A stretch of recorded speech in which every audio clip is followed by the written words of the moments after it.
네, 이제 지금부터 5장의 파트 2를 시작하겠습니다. 자, 5장의 파트 2는 먼저 엑스레이가 물질에서 어떻게 흡수가 되는지에 대한 공부를 한번 해보도록 하죠. 우리 다음과 같이 I0에 우리가 강도를 갖는 엑스레이가 다음과 같이 X만큼 이렇게 이동을 해가지고 다음과 같이 강도가 줄어들어서 IX를 갖게 됩니다. 이와 같은 우리가 일어나는 현상을 우리가 보면 다음과 같은 미분방 형식을 만들 수가 있는데, 이 미분방 형식을 풀면 다음과 같은 IX는 익스포넨셜리 거리에 따라서 감소한다라는 걸 우리가 얻을 수 있습니다. 여기서 우리가 뮤는 우리가 선흡수 계수라고 부릅니다. 이 선흡수 계수는 우리가 다음과 같은 식을 통해서 우리가 이게 선흡수 계수는 다음과 같이 밀도하고 관계가 있기 때문에 우리가 하나의 콘스탄트는 다음과 같이 선흡수 계수를 밀도로 나눠주면 하나의 콘스탄트가 얻어집니다. 선흡수 계수를 밀도로 나눈 것을 우리가 무슨 흡수 계수냐고 그러냐면 질량 흡수 계수라고 부릅니다. 그러니까 우리가 이 질량 흡수 계수는 우리가 단위가 다음과 같이 단위가 이런 단위를 갖게 되고, 그 다음에 우리가 이것은 물질의 물리적인 상태, 즉 이게 물질이 가스거나 액체거나 고체인에 상관없이 항상 일정한 값을 갖습니다. 그러니까 우리가 요 예를 해놓으면 우리가 훨씬 더 알면 훨씬 더 쉽게 그 흡수에 대한 일을 할 수 있습니다. 이 질량 흡수 계수에 대해서는 여러분들 이 부록 1에 보면, 책 뒤에 보면 부록이 여러 개 있는데 그 부록 1에 우리가 질량 흡수 계수가 이 표로 쭉 물질에 따라서 쭉 나타나죠. 지금 이 물질에 따라서 나타나는데 여기서 요 값이 나오니까, 그리고 또 여기에 밀도가 있잖아요. 그러니까 이 지금 이 표에는 이 뭐 11번, 12번, 13번, 14번으로 쭉 우리가 이게 원자 번호에 따라서 우리가 밀도와 함께 또 엑스레이를 몰리브데닌으로 사용하느냐, 크로미움으로 사용하느냐, 코발트로 사용하느냐, 또는 크로미움을 사용하느냐. 이게 뭐냐면 이 흡수가 뭐에 의존하냐면 또 엑스레이의 파장에 의존하네요. 그런데 우리가 주로 많이 사용하는 엑스레이는 다음과 같이 몰리브덴 K알파, 그 다음에 크로미움 K알파, 그 다음에 카파 K알파, 코발트 K알파, 이런 것들을 많이 사용하네요. 그러니까 우리가 카파 K알파를 쓸 때는 다음과 같은 이거를 사용해야 되는 겁니다. 그러니까 이 값을 이렇게 사용해서 우리가 할 수 있습니다. 그러니까 이것들은 여러분들 교과서에 부록에 있으니까 이걸 이용해서 사용하면 됩니다. 자, 다음에 물질이 만약에 아까 같이 하나의 물질이 아니라 2개 이상의 원소로 되어 있을 때는 다음과 같이 뭘 사용했냐면 우리가 웨이트 프랙션을 사용해야 됩니다. 그러니까 우리가 1물질의 그 다음에 2물질의 질량 흡수 계수, 3물질의 질량 흡수 계수를 우리가 여러분들 웨이트 프랙션으로 따집니다. 그러니까 엑스레이를 사용해서 물질의 정량 분석을 하든가 정성 분석을 할 때는 우리가 볼륨 프랙션이나 어토믹 프랙션을 사용하지 않고 항상 웨이트 프랙션을 사용합니다. 엑스레이 데이터는 이 웨이트 프랙션을 사용하는구나. 그러니까 기계적 혼합물이나 화합물, 고형체, 뭐든지 우리가 이런 볼륨 프랙션이나 어토믹 프랙션이 아니라 웨이트 프랙션을 사용한다는데 여러분들. 그러니까 이게 엑스레이 회절, 그 다음에 중성자 회절, 전자 회절 모두 다 웨이트 프랙션을 여러분들이 사용해야 됩니다. 자, 다음 그림은 우리가 이 물질을 통과할 때 엑스레이가 웨이브랭스에 따라서 변하는데 우리가 웨이브랭스에 따라서 다음과 같이 웨이브랭스가 이렇게 감소함에 따라서 우리가 이 엑스레이의 에너지는 이렇게 증가하는 걸 알 수가 있습니다. 그러니까 엑스레이의 에너지는 다음과 같이 이렇게 증가하게 되죠. 자, 여러분들. 그런데 여러분들 엑스레이가 흡수될 때 우리가 엑스레이가 흡수될 때 어떻게 흡수가 되냐면 다음과 같이 엑스레이는 우리가 물질을 통과하는 엑스레이와 반응이 없다면, 즉 엑스레이와 물질과의 반응이 없다면 항상 엑스레이는 웨이브랭스가 이렇게 감소함에 따라서 이렇게 흡수는 이렇게 줄어들게 됩니다. 당연히 그 이유는 엑스레이의 웨이브랭스가 짧아지면 에너지가 커지기 때문에 그만큼 쉽게 통과하는 거죠. 그러니까 짧은 파장의 엑스레이는 훨씬 잘 투과를 한다. 흡수가 조금 된다라고 생각을 하면 됩니다. 그런데 만약 엑스레이가 물질에 존재하는 전자들과 반응을 하면 무슨 얘기냐? 그러니까 이 물질에 있는 전자와 반응을 하면 중요한 게 반응이네요. 그러니까 이 물질의 엑스레이가 이렇게 지나가면 아무 일도 없이 지나가면 이거는 다음과 같이 파장이 짧을수록 잘 통과하지만 반응이 일어나면 엑스레이가 갑자기 많이 여기서 일을 해버리는 거죠. 지나가면서 여기서 일을 하게 되면 얘는 흡수를 왕창 많이 하게 됩니다. 자, 얘는 지금 FE라는 물질에 다양한 파장의 엑스레이가 흡수되는 걸 보여주고 있습니다. 자, 원래 얘는 이렇게 많이 흡수되다가 엑스레이가 되다가 점점 엑스레이가 덜 되다가 갑자기 요런 파장에서 이게 얼마냐면 여기에 지금 1.7525 나노미터에서 흡수가 확 일어납니다. 그 다음에 또 쭉 줄어들다가 이 0.1744 나노미터에서 확 줄어듭니다. 얘를 우리가 뭐라 그러냐면, 그러니까 흡수가 확 많이 되는 걸 우리가 흡수단이라고 부릅니다. 뭐라고요? 흡수단. 그러니까 여기서 흡수단이 하나 있고 이걸 우리가 L 흡수단, 얘를 우리가 K 흡수단이라고 부릅니다. 그러니까 엑스레이가 파장이 감소하면 서서히 잘 통과하다가, 그러니까 흡수가 조금 되다가 갑자기 확 흡수가 많이 되고 갑자기 확 흡수가 많이 되는 것, 우리가 얘를 흡수단이라고 합니다. 흡수단. 자, 그 이유는 일반적으로 우리가 이 물질에서 보면 무슨 일이 일어나냐면, 일반적으로 파장이 이렇게 감소하면 흡수는 다음과 같이 파장에 따라서 얘가 파장이 짧아진다면, 얘가 작아진다면, 이게 작아진다면 얘는 엄청 삼승꼴로 줄어들겠죠. 그렇죠? 흡수가. 그런데 갑자기 이렇게 특정 파장에서 이런 흡수단에서 흡수가 많이 되는 것은 물질에서 리액션을 일으키는 거네요. 그러니까 K쉘이나 L쉘에 있는 전자가 뚝 떨어져 버리는 거네요. 그러니까 예를 들면 여기에 핵이 있고 다음과 같이 여기에 K쉘이 있다면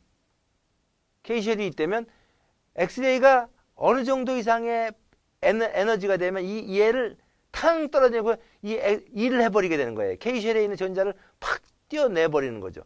이렇게 되면 거기서 높은 흡수가 일어나는 겁니다. 즉 우리가 외곽 전자를 떼어낼 수 있는 충분한 에너지를 가지면 K쉘이나 L쉘에 있는 외곽 전자를 떼어내고 우리가 그만큼 흡수가 되는 거죠.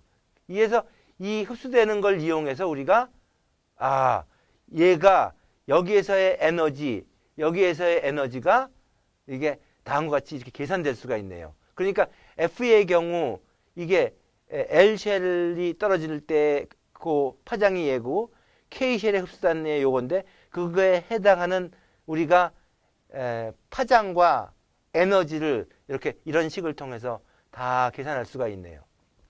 즉 우리가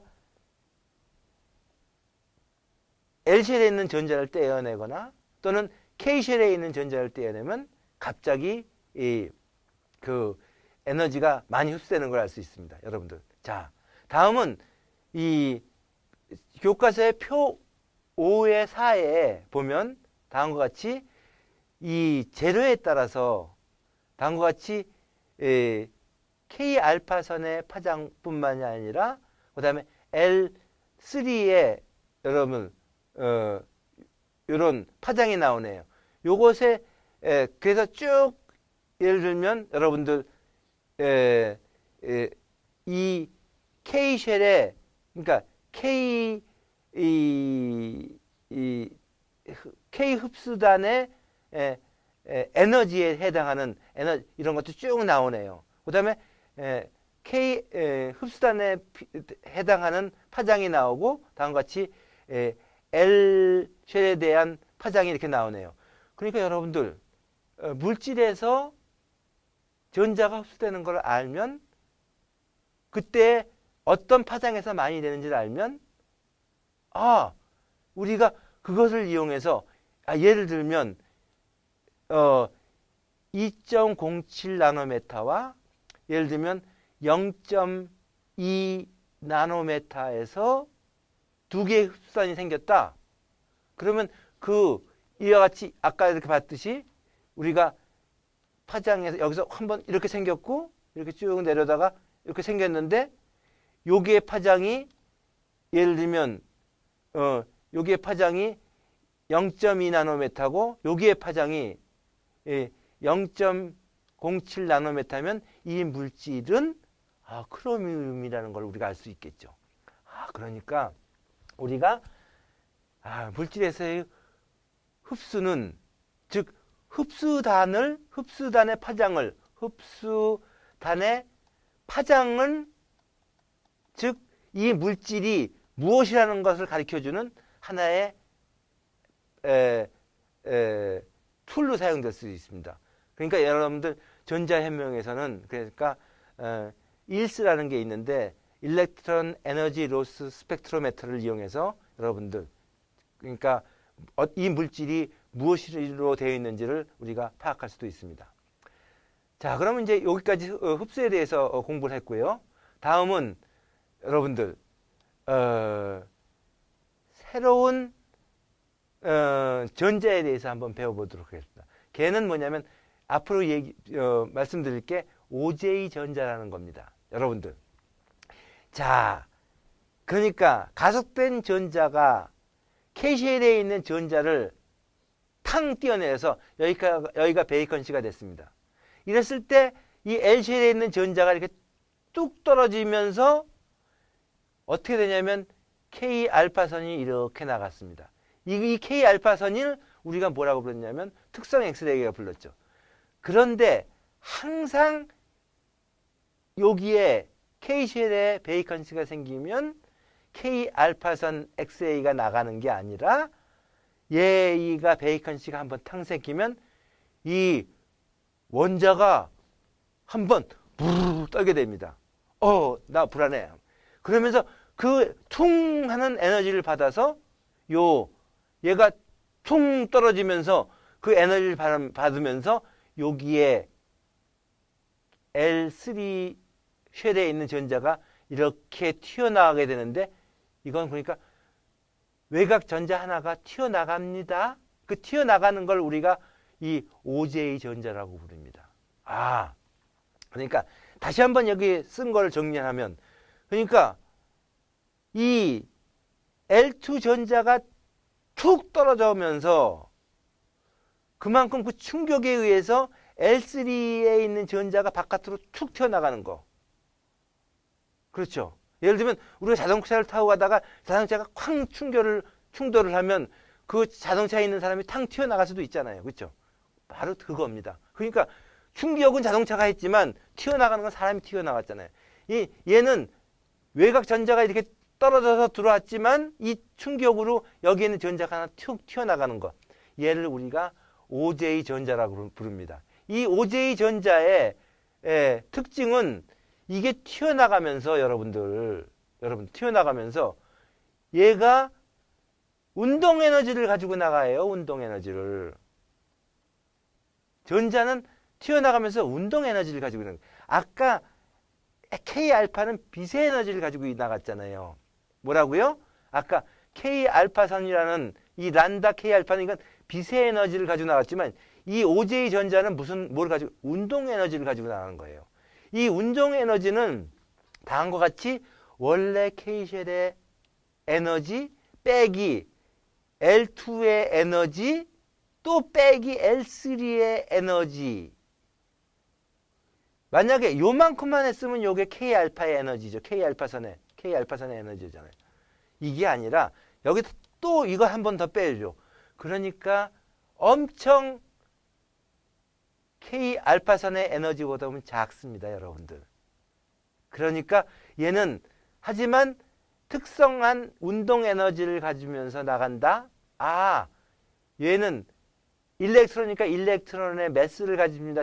요거 질량을 가지죠. 일렉트론의 매스를 가지고 어떤 에너지? 아, MV 자승의 요거의 에너지를 가지고 요게 운동 에너지를 가지고 나가는 거네요. 네. 그러니까 그런데 이거와 같이 OJ 일렉트론의 에너지는 매우 낮습니다. 제도 내에서 그러니까 제도 내에서 이동 거리가 짧습니다. 즉 우리 재료가 이렇게 있습니다. 예를 들면 재료가 이렇게 있는데 전자가 딱 들어와서 보면 뭐 가속 전자가 여기 딱 들어왔어요. 다양한 곳에서 저 OJ 전자가 생겨나지만 얘는 이 에너지가 작기 때문에 낮은 에너지를 가져서 원래 발생은 수십 마이크로미터 깊이에서 발생을 하지만 재료를 뚫고 나갈 수가 없습니다. 그래서 이 대부분 표면에서 생성되는 애들만 재료 바깥으로 나가기 때문에 약 표면의 정보만을 얘가 보여주네요. 그래서 이 OJ 전자를 이용해서 우리가 화학 분석을 하는데 그 OJ 전자는 단지 여러분들 단지 표면의 화학 분석을 하네요. 그러니까 표면층의 분석에 무지 유명한 애라고 할 수 있죠. 자, 여러분들 이제 K쉘의 베이컨시가 생기면 가속전압에서 두 가지가 생기네요. 하나가 뭐 생기죠? 여러분들 K알파선이 나갈 수가 있습니다. 여러분들 K알파선이 나갈 수 있고 에너지가 큰 빛이 나갑니다. 엑스레이가 또는 뭐가 나가요? 일렉트론이 나가네. 이게 OJ 일렉트론이죠. 이게 OJ 일렉트론이네요. OJ 일렉트론이 나가는데 그러니까 두 가지 가능성이 있습니다. K알파선이 나가느냐 또는 OJ가 나가느냐. 그래서 이 PK는 이건 특성 엑스레이가 발생할 확률이라고 해서 우리가 플로레센스 일드라고 부릅니다. 이 플로레센스 일드는 여러분들 K쉘의 베이컨시가 생겼을 때 K알파선이 나가는 확률이에요. 그러니까 예를 들면 100개가 생겼는데 100개의 베이컨시가 생겼는데 90개가 나갔다 그러면 0.9가 되는 거죠. PK가. 그런데 반대로 100개가 생겼는데 10개가 K알파선으로 나갔다 그러면 90개는 OJ 일렉트론으로 나간 거죠. 이게 되게 쉽네요. 그런데 우리가 여기 보면 yield per shell vacancy 그러니까 베이컨시에서부터 베이컨이 생긴 다음에 그다음에 OJ로 나가는 확률과 K알파선으로 나가는 확률을 보면 원자 번호가 낮은 애들 그러니까 아주 가벼운 원소에서는 주로 OJ 원자가 튀어나가고 원자 번호가 무거운 애들은 주로 여러분들 K알파선이 나가죠. 그러니까 이 얘기는 뭐냐면 원자 번호가 작은 애들은 그러니까 충격에 의해서 K쉘이 K셀에 있는 전자가 떨어져 나가면 그 충격에 있어서 L셀에 있는 전자가 잘 튀어나가네요. 아, 그러니까 예를 들면 우리가 몰리브데늄은 원자 번호가 42번이거든요. 얘는 pK가 0.77이네. 그러니까 대부분이 뭘로 나가냐면 K알파선으로 나가는데 마그네슘은 12번이거든요. pK가 0.03이네요. 그러니까 여러분 97%가 OJ 전자로 방출을 합니다.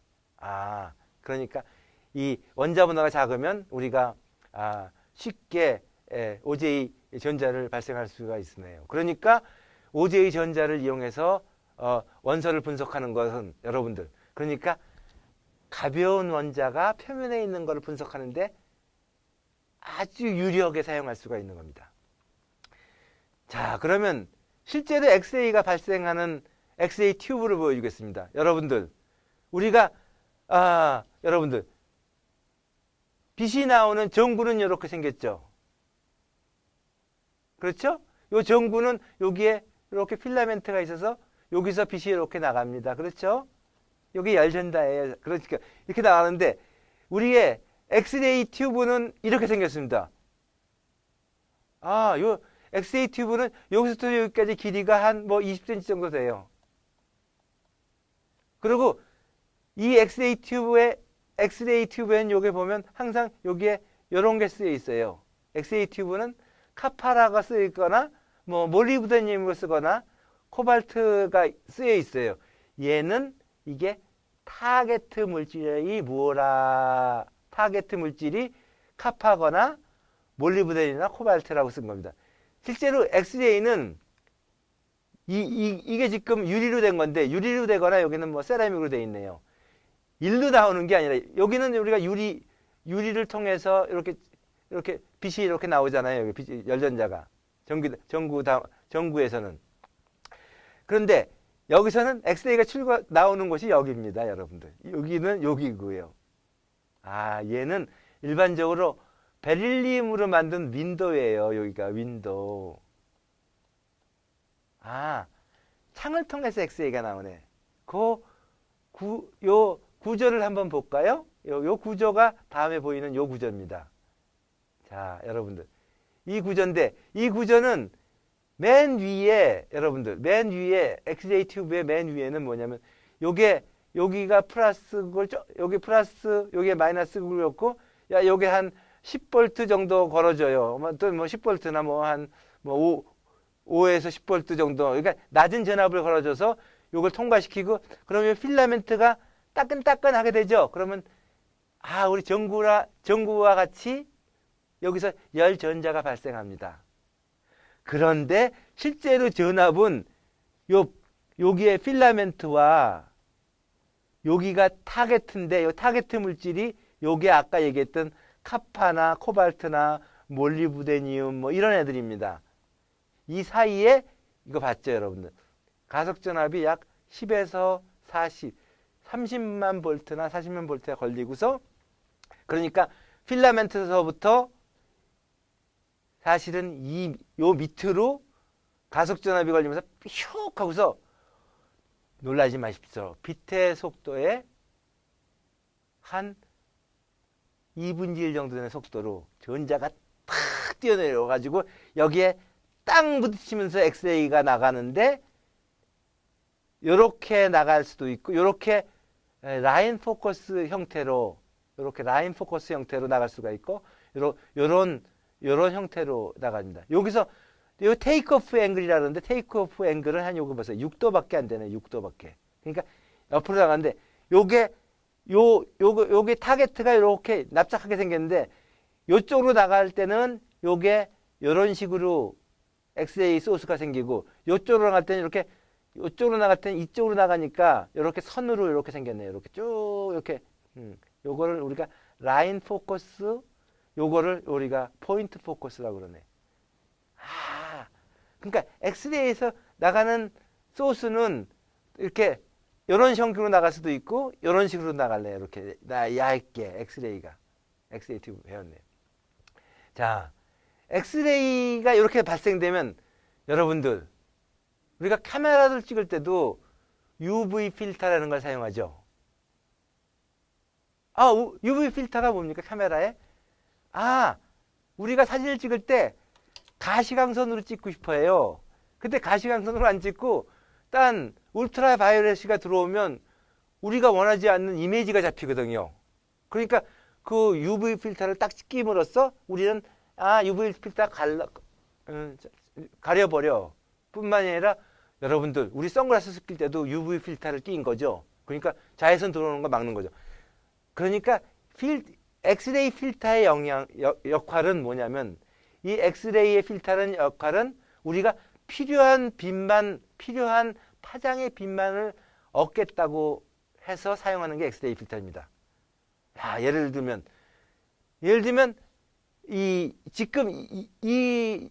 얘는 지금 두 개의 엑스레이를 보여주고 있네요. 얘를 보면 지금 이 K알파선과 얘는 지금 코발트 코발트 타겟을 사용하는 엑스레이 튜브에서는 다음과 같이 K알파선과 K베타선 두 개가 이렇게 나오네요.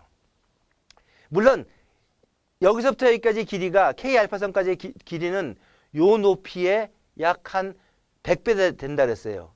얘는 한 얼마 되냐면 요 높이와 요 높이가 얼마냐면 약 1대 7.5입니다, 여러분들. 그러니까 지금 얘는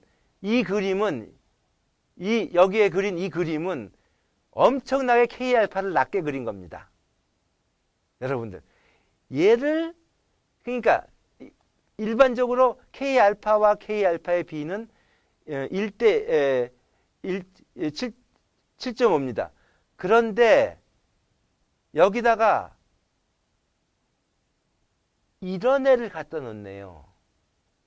여러분들, 이게 흡수단이네. 어떤 재료의 흡수단이, 즉 흡수단이 뭐냐면 여기에 이런 흡수단을 갖는 흡수단이 이렇게 생긴 필터 재료를 하는 애를 사용해서, 필터 재료가 뭐냐면 FE 포일 필터네요. 그러니까 두께가 얼마냐면 0.017 두께의 FE 포일을 FE의 포일이라는 건 얇은 거죠. 얘를 갖다가 앞에다 싹 막아 놓으면 얘가 이렇게 감소하고 얘도 감소합니다. 얘보다는 낮아졌죠. 얘보다도 엄청 낮아졌죠. 그래서 이 필터를 쓰면 이 B가 얘의 높이가 1대 500. 그러니까 XA가 나오는데 약간의 이런 파장도 나오는데 얘들은 약한 한 개가 나온다면, K베타가 예를 들면 한 10개가 나온다면 K알파는 이거 보세요. 이게 나머지, 얘는 K베타가 10개 나온다면 K알파는 약 5,000개. 그러면 물론 얘는 퍼펙트하게 K알파는 아니지만 거의 K알파 아닙니까? 이렇게 하는 거를 우리가 엑스레이 필터라고 합니다. 엑스레이 튜브 앞에다가 필터를 사용해서 K베타를 왕창 줄이고 나머지도 줄이고 K알파만 높게 만드는 것을 우리가 엑스레이 필터라고 합니다. 그러니까 중요한 거는 여러분들, 필터의 두께를, 이 필터를 아까 지금 다시 앞으로 가서 이 필터를 이거보다 0.017인데 이거보다 두껍게 하면, 얘보다 두껍게 하면 이게 5,000이 되고 이게 1이 될 수가 있습니다. 하지만 그때는 얘도 엄청 낮아지게 되죠. K알파도. 그러니까 우리가 콤프로마이즈 하는 겁니다. 이게 약 500배가 되게 하자. K알파와 K베타의 B가 500배 하자. 이거를 너무 낮추면 안 되니까, 이걸 쭉 낮춰버리면 안 되니까요. 자, 그래서 우리가 상업적으로 사용할 때는 우리가 얘를 1대 500으로 하는 핵의 두께를 조정합니다. 예를 들면 우리가 사용하는 카파 타겟을 쓰는 카파 튜브를 쓴다. 그냥 이 카파 엑스레이 튜브 써요. 그러면 뭘 사용한다? 아, 니켈을 사용한다. 니켈 필터. 니켈 필터의 두께는 이렇게 한다. 0.02mm 쓴다. 그러면 이게 유지된다. 아, 이런 식으로 우리가 사용을 합니다. 여러분, 여기서 재미있는 점을 관찰할 수가 있죠. 타겟가 카파인데, 카파가 원자 번호가 29번인데, 니켈은 28번이네요. 그렇죠?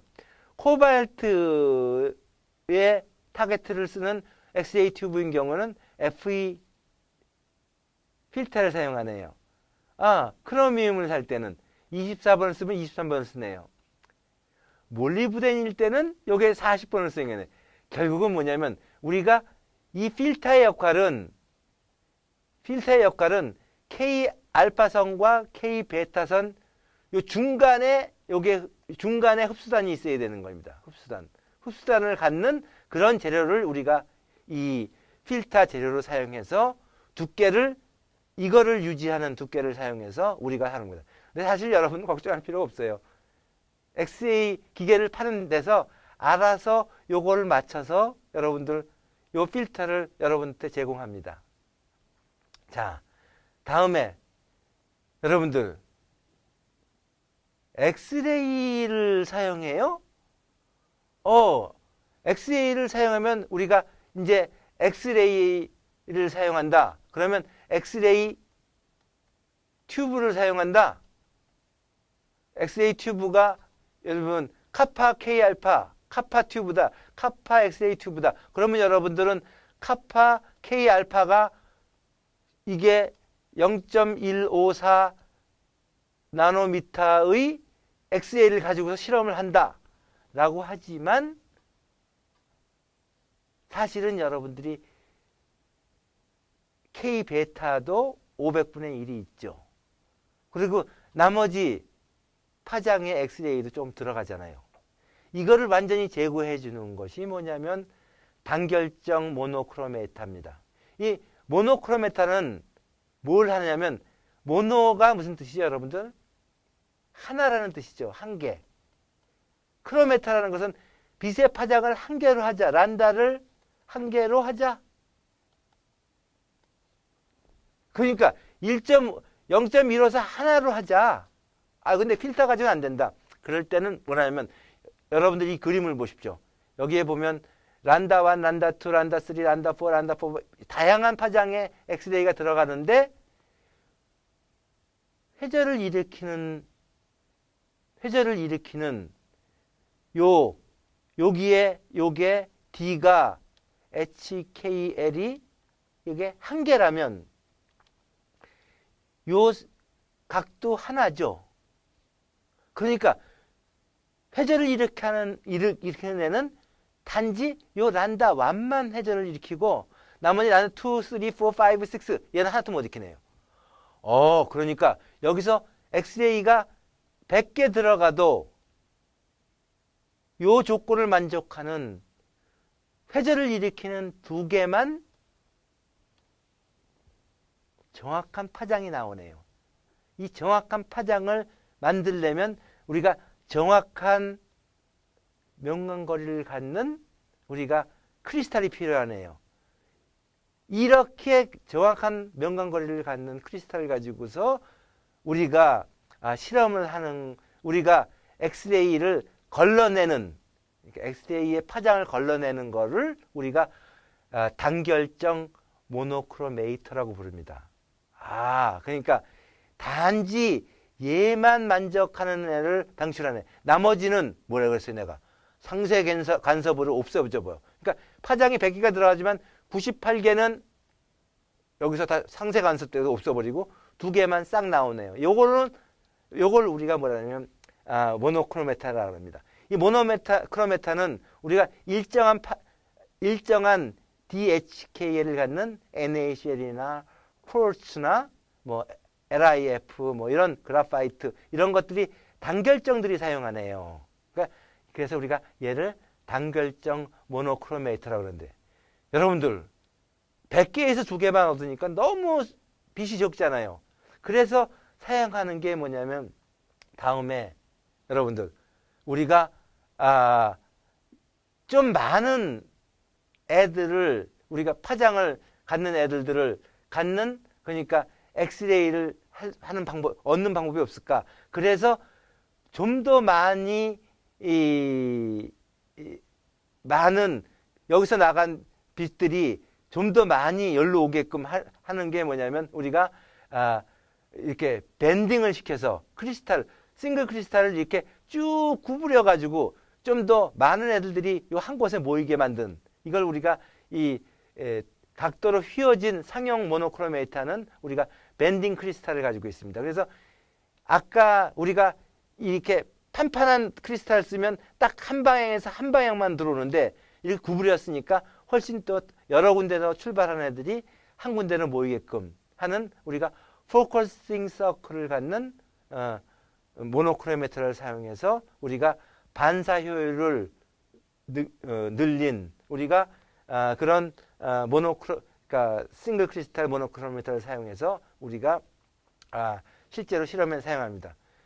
자, 그래서 우리가 여기까지로 우리가 그러니까 5챕터의 파트 2까지 공부를 하고 나머지 부분은 우리가 곧 이어서 다시 공부를 시작하도록 하겠습니다. 여러분들 수고 많으셨습니다.